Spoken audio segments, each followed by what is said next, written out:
know about the phospholipid bilayer? I don't even know what that means. What does cholesterol mean to you?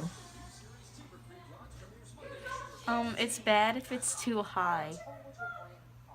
What about in the cell membrane? I don't know. What do you know about the phospholipid bilayer? I think that they call it the fluid mosaic model because there's proteins inserted into it.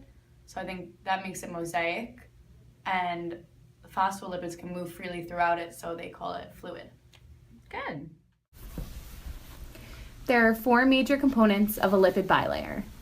These 4 components are phospholipids, proteins, glycolipids, and cholesterol. Phospholipids are a main component of cell membranes.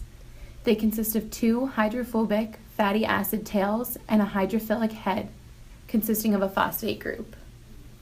This feature is what makes them amphipathic. The hydrophilic head faces the intracellular and extracellular fluid, and the hydrophobic tails face toward each other at the inner region of the membrane.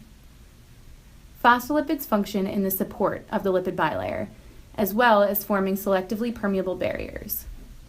Phospholipids also participate in signal transduction between cells and function as secondary messengers in cellular systems.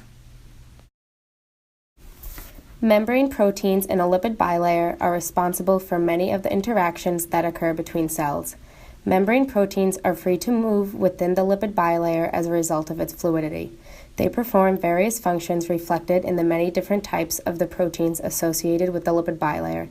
Proteins are generally broken down into the categories of integral proteins, peripheral proteins, and lipid-bound proteins. The integral proteins are embedded within the lipid bilayer. They extend into the bilayer so that one end contacts the interior of the cell and the other touches the exterior. Peripheral proteins are attached to the exterior of the lipid bilayer and are easily removed. Lipid-bound proteins are located entirely within the boundaries of the lipid bilayer. Glycolipids are another class of lipids that function in the bilayer. They have a short carbohydrate chain, typically exposed to the outer surface of eukaryotic cells. They supply energy and play a role in cell communication, acting as markers for cellular recognition. They can also act in forming tissues and maintaining stability of the membrane. Cholesterol molecules are scattered throughout the bilayer. They act to maintain the consistent fluidity and integrity of the cell membrane. Without cholesterol, cell membranes would be too fluid, too permeable, and too flimsy to function properly. Without cholesterol, if the membrane is cold, it is rigid, not as fluid or flexible, and may break. If the temperature is too high, it is too fluid and too flexible, and it will not hold its shape. Cortisone is an injected anti-inflammatory drug that can cause painful side effects known as steroid flares, which are caused by cortisone crystallizing at the injection sites.